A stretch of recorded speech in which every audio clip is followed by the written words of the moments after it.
a recibir a quien va a darle vida a este panel, así como le dio vida a la organización de este evento junto con Joaquín, porque antes hablábamos de todo el laburo, todo el trabajo que dio organizar esto. Del otro lado estaba no solo Joaquín y no solo las personas de la asociación que ya mencionamos, sino también Noelia Tabó, a quien le voy a pedir que por favor se acerque.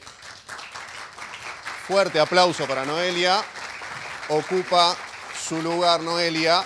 Les cuento, en esta vida de comisiones tan amplia que tenemos, codirectora de la Comisión de Sostenibilidad junto con Joaquín, como decíamos, los generadores de este espacio espectacular que estamos disfrutando. Así que junto a Noé va a estar Inti Bonomo. ¿Bien? Divulgador. Muy bien, Inti, ahí damos un fuerte aplauso que llegó. Que se acerque, justo a tiempo.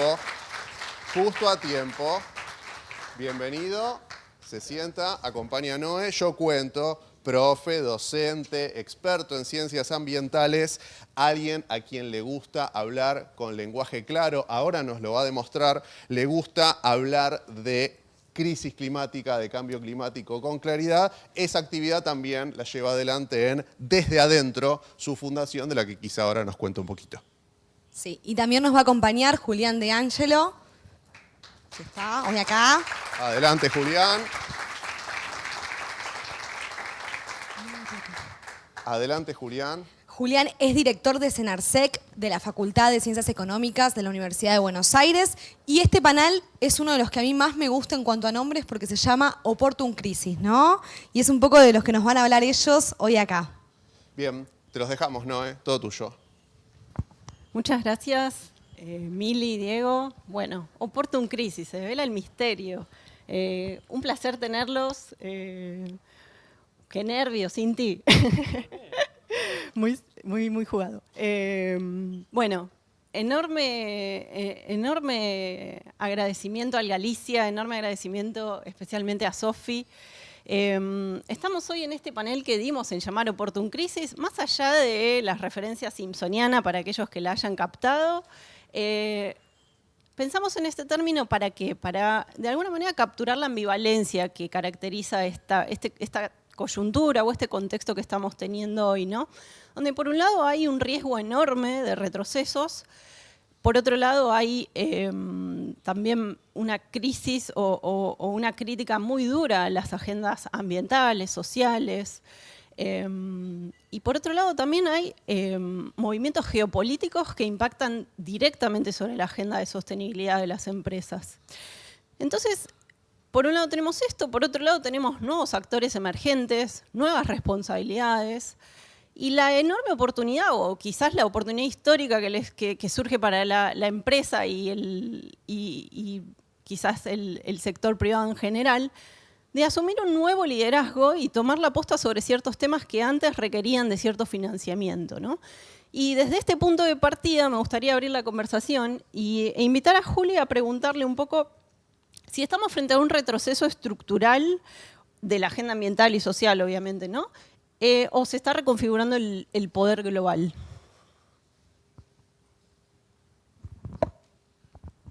Bueno, muchas gracias, Noé, Inti. Muchas gracias a todos por estar aquí esta mañana, esta jornada tan linda, tan inspiradora. Bueno, por supuesto, esta primera pregunta abre el panel prácticamente y podemos, no voy a exagerar de originalidad, ¿no? Hay una biblioteca para un lado y una biblioteca para el otro. Hay un informe, ahí sí quiero hablar un poco con datos al principio del panel, un poco lo que hemos charlado con Noelia también de incorporar algunos datos para llamar a la reflexión. Uno de los informes con los que me encontré es un estudio que hizo el año pasado a partir de una entrevista a 2.000 CEOs en 128 países, que estuvo a cargo del Pacto Global de Naciones Unidas a nivel mundial y Accenture. Ese estudio caracteriza, como conclusión de esas encuestas, esas entrevistas, caracteriza este tiempo y esta discusión de los últimos 20 años en materia de la agenda de sostenibilidad a partir de 4 etapas. Una primera etapa entre el 2007 y el 2012 aproximadamente, donde la sostenibilidad y la RSE empezaba con el foco puesto en los valores y en los riesgos reputacionales. Una segunda etapa entre el 2012 y el 18, donde se empezaba a incorporar esta mirada en la agenda estratégica. Es decir, bueno, un foco de la sostenibilidad, tanto ambiental y social como en la gobernanza, en el eje estratégico del propósito corporativo. Entre el 2019 y el 22, el enfoque global, ¿no? Cómo esto ya tiene que ver con los negocios globales. Y acá viene lo que nos interesa y cómo caracteriza este estudio a esta época, que habla del pragmatismo.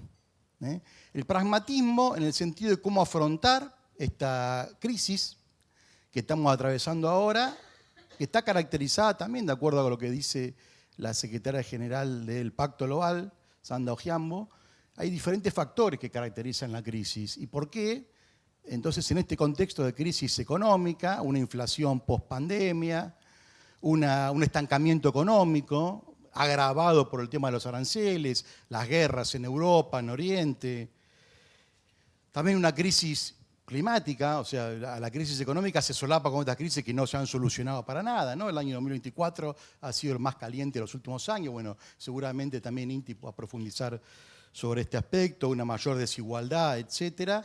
Entonces, hay un retroceso, por lo menos en el discurso, ¿no? Estos 2.000 CEOs en general lo que dicen es, el 88% dice que hay muchos más argumentos para apostar a la sostenibilidad ahora que hace 5 años, pero que en virtud del contexto lo difunden menos. Como diciendo, bueno, seguimos haciendo, pero no queremos decir lo tanto que hacemos porque el contexto internacional de crisis vuelve a poner el foco en lo financiero. Bueno, ahí después queda nuestra parte si les creemos o no. En algunos casos sí, yo creo que estos son de los 2.000 CEOs más comprometidos, porque son los que están vinculados con Pacto Global, pero todos sabemos que ha habido un retroceso en términos de desfinanciamiento, tema que profundizaremos en otras preguntas, de desfinanciamiento de muchas acciones, no solamente en materia ambiental, sino también de diversidad, equidad e inclusión. Hace poco tiempo, pocos meses, un grupo minoritario, afortunadamente de accionistas, le pidió a Tim Cook que redujera las políticas de diversidad en Apple, ¿no? Justo a Tim Cook se lo pidieron. Obviamente no lo redujo, pero de vuelta, Apple también se ha corrido un poquito de la agenda. Entonces, yo creo que hay un poquito de todo, ¿no? Hay claramente un cambio en el contexto, lamentablemente hay un retroceso de estos temas en las agendas corporativas, seguro en lo discursivo, hasta los propios CEOs lo responden, y también en materia de inversión. Así que bueno, es un escenario muy complejo en el que nos estamos moviendo. Tenemos uno a cada uno, profe. Llegó el financiamiento del micrófono. Bueno, Juli, recién mencionabas crisis. Me voy a detener en una en particular, crisis ambiental. Tenemos a INTI, que es, creo que las personas que cuando uno escucha, entiende para ATP, a todas las personas que escuchan hablar a INTI sobre crisis climática, se llevan una idea muy acabada de dónde estamos parados, así que me parece que nadie mejor que él nos puede explicar de qué hablamos cuando hablamos de crisis climática. Y estamos en un foro de personas que somos del ámbito de compliance, de manera que el tema de los riesgos es la piedra angular de la gestión diaria de todas estas personas, o la mayoría de las que estamos acá. Y quiero preguntarte, más allá de que nos cuentes un poco el panorama de la crisis climática actual, ¿pensás que el sector empresarial está gestionando adecuadamente los riesgos, los está dimensionando vinculados a la crisis o no? Te dejo esas 2 preguntas. Primero, gracias por la invitación, gracias Julián, gracias Noé y gracias a los organizadores. Vamos por la primera, ¿qué es la crisis ambiental? ABC, seguramente muchos lo tienen en el aire y lo han escuchado, lo han leído, algunos habrán profundizado un poco, pero de manera muy sintética hay 2 grandes crisis que yo noto, más allá de que cuando uno va a la ciencia los indicadores ambientales pueden ser más. La primera y la más conocida es la crisis climática que estamos atravesando. Ahí hay que hacer una aclaración que lamentablemente ha surgido en los últimos años que hay que hacer. Es antrópico el cambio climático, no hay realmente ninguna duda para quienes estudiamos estas cosas. Que nos digan que no es antrópico el cambio climático es como que a un médico le digan que no existe el corazón, y es como tan básico y tan como está ahí, o sea, hace una tomografía y lo ve, ¿viste? Para nosotros es lo mismo, para hacerla muy corta, uno puede...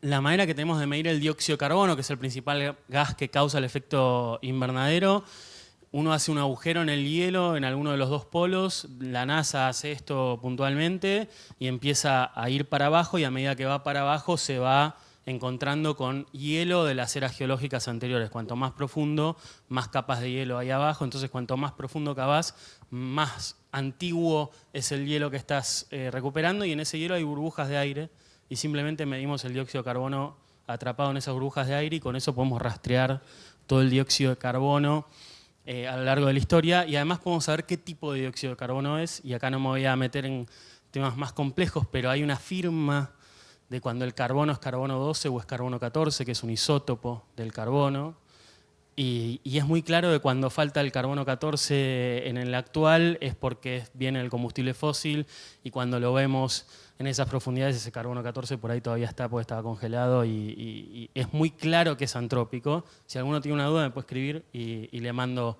como los trabajos científicos para no alargarla. Y después está la otra gran crisis, que es la crisis de biodiversidad, que tiene un poco menos de prensa, es todavía más difícil de explicar que la crisis climática, y tiene que ver con los resortes que tiene la naturaleza justamente para eventos extremos o eventos de cambios radicales en los ecosistemas. Eso hace que esas dos crisis se potencien entre sí. A mí me gusta decir que si estuviésemos en un avión, el cambio climático es una tormenta a la que ya empezamos a atravesar, pero que la tormenta que se viene adelante no tiene nada que ver con los poquitos rayos que nos están pegando en el avión ahora. Y la crisis de biodiversidad, que son todos los resortes que tiene la naturaleza para resistirlo, es como si estuviéramos frenéticamente desatornillando todos los tornillos que tiene el ala. Entonces, esa es un poco la cuestión, ¿no? Y doy un ejemplo para que se entienda este concepto, y ahí termino esa parte.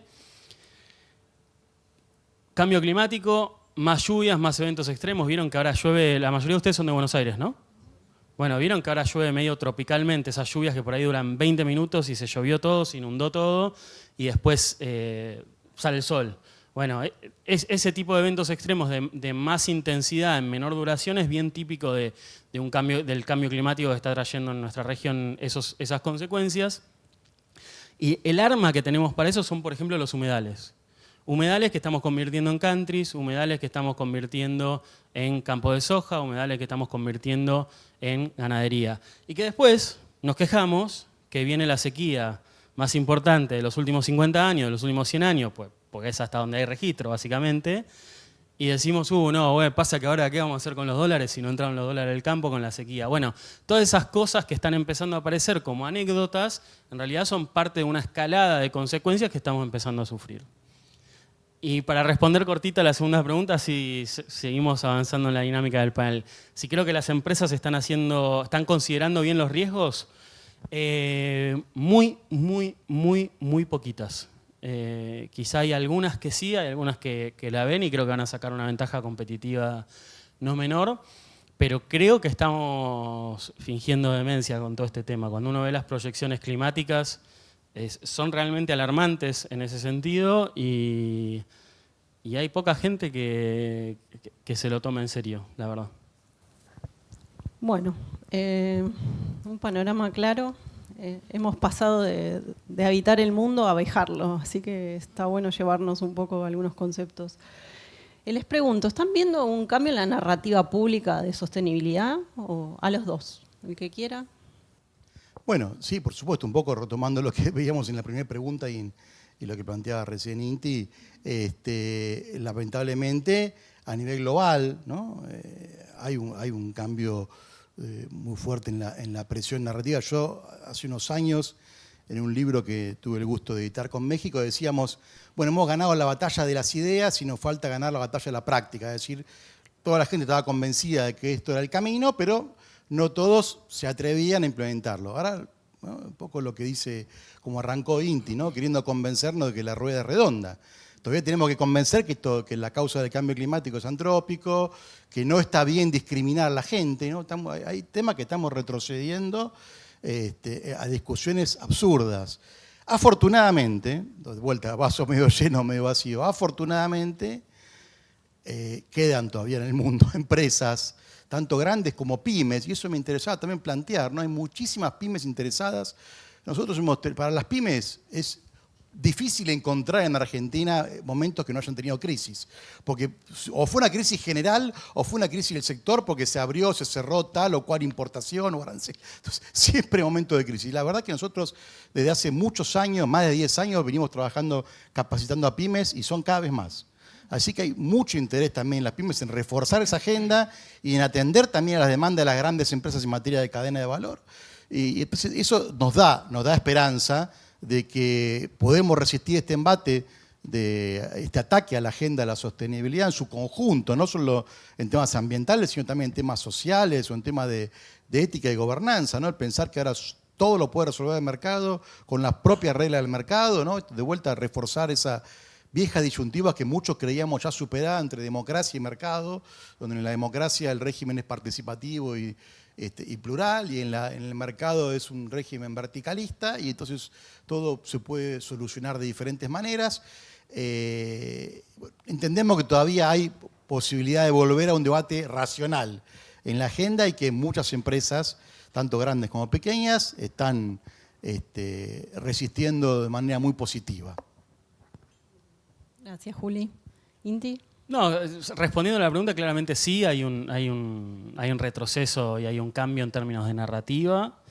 Ahí el juego que a mí me gusta hacer un poco es por ahí poner ejemplos un poco extremos, ¿no? Pero seguramente cuando se estaba saliendo de la esclavitud en algunas partes del mundo, eso no creo que haya sido como que alguien se levantó y dijo, che, me parece que está mal esclavizar negros y personas más pobres, sino que debe haber habido algunas tensiones de poder en donde se habrá avanzado 2 pasos, se habrá retrocedido 1, como ocurre en todos los movimientos sociales, y ahora estamos ante el retroceso de 1, y yo invito a hacer esta reflexión de decir, bueno, pensá que quizás lo que está pasando, el tiempo dirá, no creo tener yo la razón ni la bola de cristal, pero quizás lo que está pasando es que hay alguien diciendo, che, no está tan mal tener esclavos, y si las empresas y la narrativa social se plega a eso, está bancando ese retroceso que muy seguramente en 2 o 3 años o en 4 vuelva a esta ola más, como se le llama ahora, woke, término con el cual claramente no estoy de acuerdo,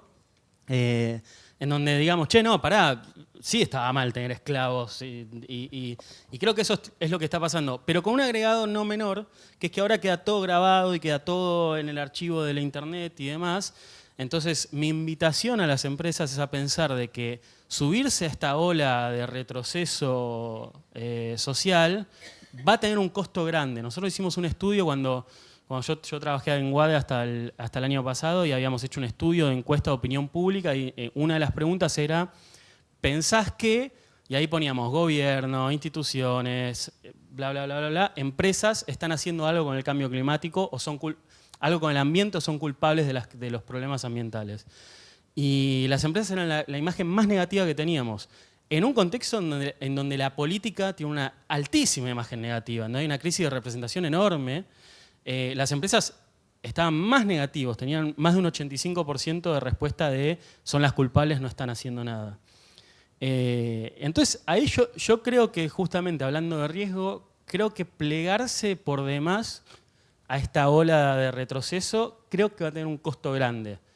Por supuesto, es lo que yo pienso, quizás esté equivocado, pero la verdad que yo lo veo como eso. O sea, ojalá, si yo tengo ahora una empresita, de hecho, y yo no me voy a plegar a esta ola, pues creo que va a tener, primero por ideales, pero después porque si tuviese que pensar con el bolsillo, creo que va a tener un costo muy grande en 2 o 3 años y creo que es pan para hoy y hambre para mañana. Tal cual. Y ahí también tiene mucha relevancia un poco lo que nos convoca, ¿no? La integridad, el sostener las cuestiones que uno entiende que son sus valores estructurales, primero como personas, segundo como empresa, y sostenerlas frente a todas las tormentas, porque también la postura acomodaticia de impulsar ciertas agendas en contextos que son favorables y en otros esconderlos debajo o encajonarlos, tal vez no refleja la integridad en todo en todo su esplendor quizás, ¿no? Acá me detengo un poco en esto, ¿no, Juli? Volviendo al inicio de la conversación, entendiendo que hay como una retracción en el financiamiento internacional. Pensando en una empresa, ¿no? Pensando en que la cooperación internacional o quizás los organismos internacionales que impulsan estas agendas están siendo fuertemente financiadas. ¿Vos pensás que las empresas tienen responsabilidad en sostener esta agenda aún sin una cooperación internacional fuerte? ¿O cómo lo ves? Bueno, voy a recurrir a otro estudio. Hace poquito se dio también un informe del Programa de Naciones Unidas para el Medio Ambiente, que se trata justamente sobre el estado de las finanzas para la naturaleza, un poco vinculado a lo que Inti planteaba, el tema de la crisis y la biodiversidad. Ese informe dice que en el mundo hoy en día, por cada dólar que se invierte en restaurar la naturaleza, 30 dólares van a invertir en actividades que la dañan de alguna manera, ¿no? O la vulneran o la socavan, ¿no? Estamos hablando de 7 billones de dólares cada año, desde el año 2023 son los números, 7 billones de dólares dirigidas a financiar actividades que agravan la complejidad de la crisis y de la biodiversidad, y 220.000 millones de dólares de inversiones en soluciones basadas en la naturaleza. De esos 220.000 millones de dólares, y ahí viene lo que preguntaba Noelia recién, solamente 23.400 millones de dólares son inversiones en el sector privado, y 197.000 millones son del sector público. El estudio, una de las conclusiones que tira alegremente es que en realidad necesitaríamos que esos 220.000 millones de dólares se eleven a más de 500.000 millones de dólares. Entonces, en primer lugar, claramente, solo con el esfuerzo de la empresa privada no va a alcanzar. Por supuesto que es indispensable, ¿no? Siempre cuando hablamos de sostenibilidad, el ítem número 1 en cualquier curso es que esto es una actividad articulada, ¿no? La Agenda Objetivo de Desarrollo Sostenible, para la cual también falta mucho para poder por lo menos alcanzar algunos de los indicadores previstos, lo plantea en su ODS 17, la importancia de las alianzas. Así que todos estos temas, sin una inversión privada, pública, el aporte de las universidades, de la ciencia, de las ONG y de los organismos internacionales, es inviable. Es importante que las empresas mantengan su inversión, pero también tenemos que reconocer que todos los que trabajamos en estos temas desde el sector público, el sector privado, social o académico, algún error habremos cometido para que hoy estemos a la defensiva, ¿no? Eso también es importante. Pensemos en lo que fue la presión regulatoria desde Europa, ¿no? O sea, es uno que intenta siempre capacitarse en las últimas normativas y regulaciones para el campo de la sostenibilidad. Pareciera que siempre estamos pidiendo y exigiendo a ese 10% o 5% que reportan, y con eso somos mucho más duros y mucho más exigentes. Se nos escapa el elefante, ¿no?, atrás. Bueno, afortunadamente el año pasado en Europa, por ejemplo, hubo 9 sectores sobre los cuales se flexibilizaron las metas. O sea, hubo un grado de racionalidad en entender que muchas veces esta sobreregulación puede atentar contra la competitividad. Y eso después se nos vuelve en contra. Entonces, también hay que ver qué responsabilidad tenemos los que trabajamos en estos temas para que volvamos de vuelta a discutir, ¿no?, como decíamos antes, si la rueda es redonda, ¿no?, de volver a plantear que está mal discriminar, que está mal destruir el planeta, ¿no? Tenemos que explicar de vuelta, no era un planeta B, que lo de Elon Musk de ir a Marte era una mentira. Bueno, ya lo dijo el propio Elon Musk, descartó la propuesta de ir a Marte, ahora quiere sacar minerales de la Luna. O sea, ¿no? Queda claro que lo de colonizar un planeta es mucho más caro que cuidar el que tenemos. Pero bueno, obviamente necesitamos el esfuerzo de las empresas, pero también necesitamos que los organismos internacionales vuelvan a lograr el consenso, y en eso, por supuesto, es ineludible plantear cuál es la política de los países que tienen la mayor cantidad de naipes en el mazo, ¿no? Estados Unidos, China, la India, Unión Europea, Rusia. Es un rol que también condiciona el funcionamiento de los organismos internacionales. Bueno, gracias, Juli. Un poco en relación con esto que traes, ¿no? Inti, te pregunto, durante décadas se midió el progreso en términos de producción, de consumo, tal vez en términos de un crecimiento apuntado específicamente a cuestiones económicas. Hoy sabemos que este modelo claramente tensiona los límites biofísicos de la Tierra. Te pregunto, ¿es posible conciliar este desarrollo y cuidado ambiental sin redefinir qué entendemos por progreso? ¿Y qué condiciones deberían darse para que este progreso deje de estar en tensión con el ambiente y se convierta en su aliado? Bien, ¿es posible? Sí, es posible. A mí me gusta ahí hacer como una diferenciación. Y yo creo que es posible en 3 niveles, o al menos hay que analizar si es posible en 3 niveles distintos. En el primer nivel, la respuesta es sí, que creo que tiene que ver con los hábitos que uno tiene y con la vida que uno lleva. Intentar ser esa vida, esos hábitos, esa conducta, lo más posible sin volverse loco a una vida en armonía con la naturaleza. Esto tiene que ver con separar los residuos en tu casa si podés, con tratar de usar transporte público cuando es posible y funciona, y podría seguir y seguir y seguir. Eso no va a cambiar el mundo, ni va a hacer que el cambio climático tenga menos efecto. Probablemente sirva para poco, salvo separar los residuos, que por ahí le sirva al cartonero para que no esté revolviendo la basura, cosa que a mí me da bastante vergüenza, pero me da vergüenza para mí. Digo, ¿en qué tipo de sociedad estoy viendo que un cartonero tiene que revolver mi basura para poder comer un pedazo de pan? Me da vergüenza. Entonces, por lo menos si se lo separo y por lo menos no tiene que revolver mi propia basura, digo, bueno, algo, un granito de arena ahí aporté y capaz la vida de ese cartonero sea mejor, o un poquito mejor. Ahora, no voy a solucionar el cambio climático haciendo compost en mi balcón, ni voy a solucionar el cambio climático tomándome el subte 3 veces por semana en lugar de una. Y ahí viene el segundo nivel. El segundo nivel para mí es el trabajo que uno tiene y cómo realiza el trabajo. Y con los ideales que hace su trabajo.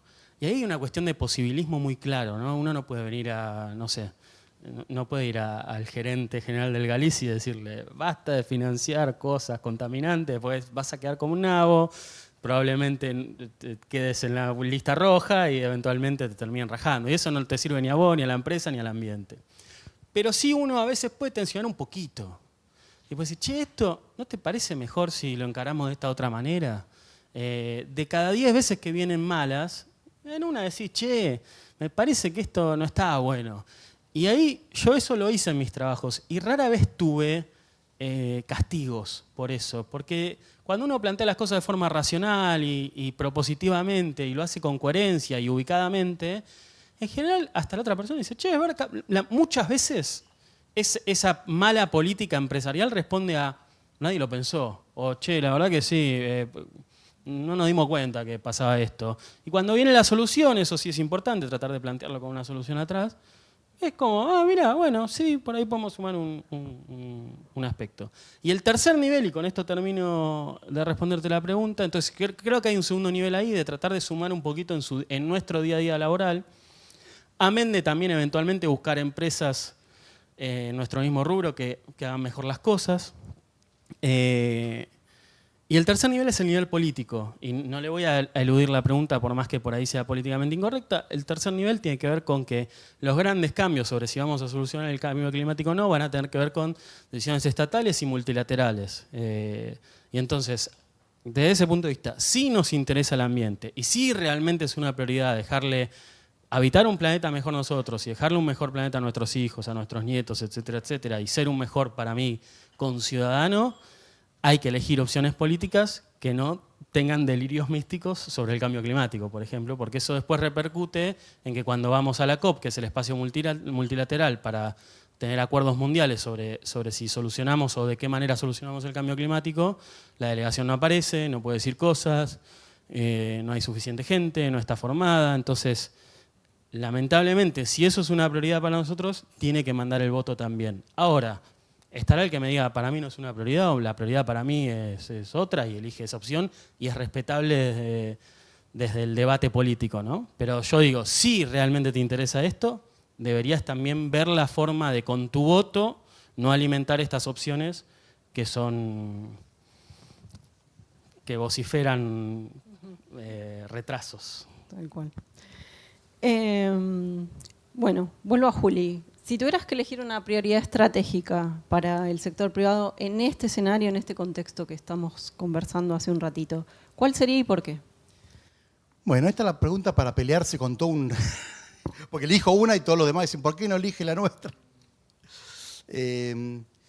Nosotros estamos... Hay un tema que no quiero soslayar. Yo vengo de un ámbito educativo, estamos cumpliendo este año 20 años del Centro de Estudios en Responsabilidad Social, que el Bernardo Klitsberg fundó en la UBA en 2006, y el tema de la educación es fundamental, ¿no? Pero no como una frase hecha, ¿no? Pensamos en el contexto argentino. Ahora vengo bien a Argentina, no tanto en lo global, porque es lo que nos ocupa a nosotros, más allá de que muchos que estén aquí puedan trabajar con corporaciones internacionales, hoy el contexto local es lo que nos desvive.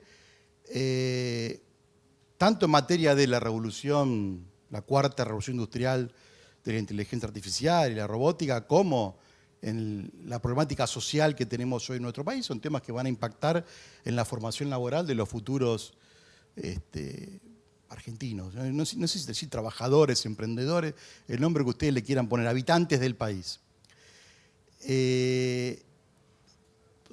Por eso yo creo que hoy la agenda a fortalecer por parte de las empresas argentinas es claramente la agenda de la inclusión social y laboral. Y lo estamos viendo también en la tapa de todos los diarios. Esto no quiere decir que la agenda ambiental en Argentina pueda ser soslayada, ¿no? Vimos lo que pasó la semana pasada con la aprobación de la ley de glaciares, que algunos senadores consideran que son rocas congeladas en Saturno que a nadie le importan. Entonces, esto no implica de ninguna manera desatender la agenda ambiental.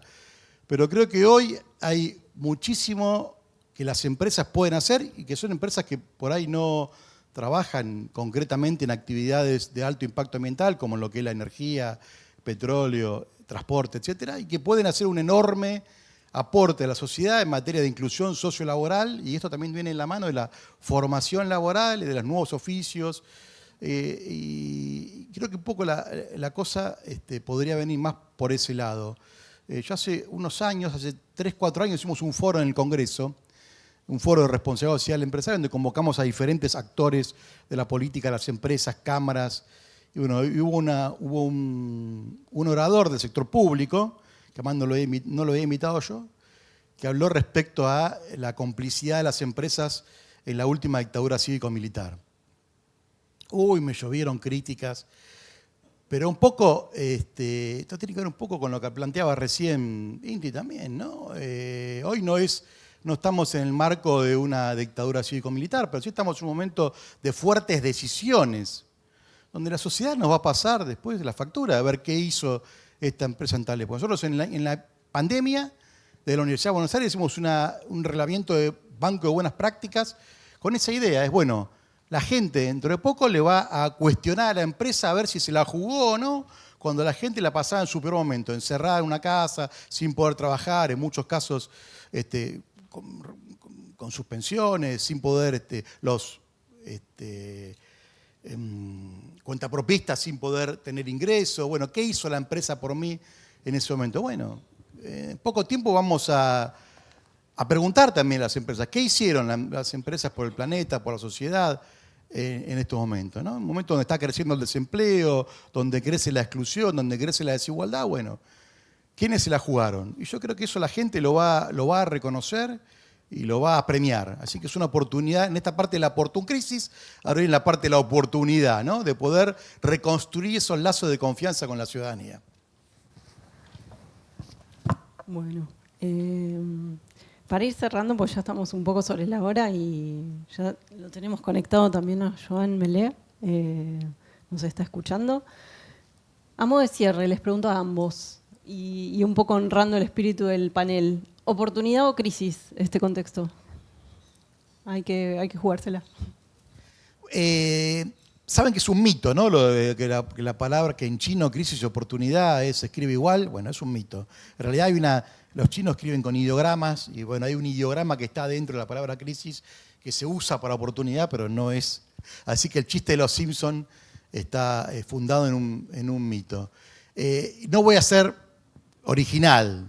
En toda crisis hay una oportunidad. El tema es cómo la aprovechamos. Quienes están mejor capacitados para aprovechar esa oportunidad. o quiénes la ven primero. Y bueno, por supuesto que lamentablemente en una crisis muchos se quedan en el camino. Intentemos ser parte de aquellos que ayudamos a que cada vez menos argentinos, pymes, emprendimientos, ONGs, instituciones muy valiosas que hoy se están cerrando, ¿no? Hace poco Donald Trump decidió desfinanciar cientos de organismos internacionales que cumplen un rol fundamental, ¿no? Intentemos que sean cada vez menos los que se queden en el camino y que esta crisis sea afecte a la menor cantidad de gente posible. Por ahora veo como más crisis que oportunidad, pero no dejemos de aprovechar esta oportunidad para poder apaciguar esta crisis. Indy. No, para mí es una crisis, y está bueno aceptarlo, ¿no? O sea, está entrando agua a tu casa, se está llenando, está a 40 centímetros, todavía no estamos tan mal, pero va a llegar el metro, va a llegar el metro y medio, y si no haces nada para que deje entrar el agua, va a seguir entrando hasta que te ahogues.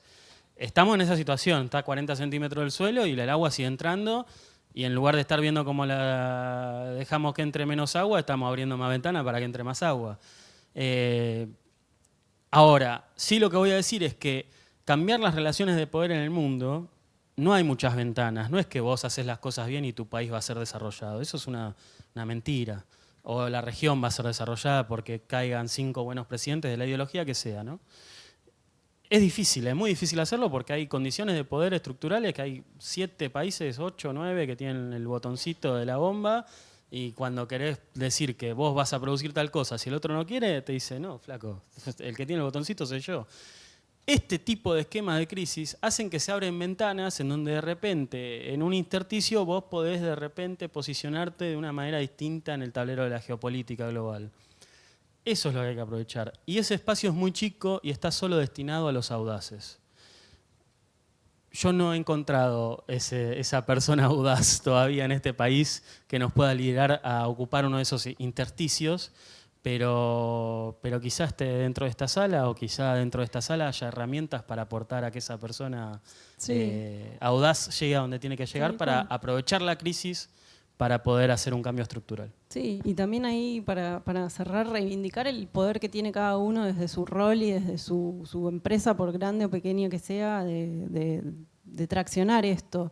No es menor que estamos en un espacio de compliance y sostenibilidad en este espacio, y el compromiso que tenemos muchos de los que trabajamos con esto, que impulsamos esta agenda con mucho compromiso, con mucha potencia también, ¿no? Tratando de que en todos los espacios en donde podemos involucrarnos en la temática. Entonces creo que también hay un mensaje esperanzador, además de la crisis, que está muy bien reconocerla y no negarla y no fingir demencia, como decía Inti. Está muy bien reivindicar los esfuerzos y honrar los esfuerzos que se hacen en la diaria desde cada uno de nuestros lugares. Así que me parece que completa un poco también el panorama de esta mirada. Y les agradezco enormemente a ambos. Me gusta mucho la multiplicidad de miradas y las opiniones diversas. Las celebro y celebro que tengamos los espacios para plantearlas. Yo puedo tirar un chivito hablando de oportunidades y de aprovechar. Quienes quieran hacer viajes con una mirada distinta pueden buscar desde adentro.viajes en su Instagram y así conocer el país de una manera distinta para después volver a su día a día, a su trabajo, y entender qué es lo que uno está afectando con sus decisiones. Bueno, muchas gracias, Cinti. Gracias, Juli, un placer tenerlos. Muchas gracias a la asociación por la invitación. Muchas gracias.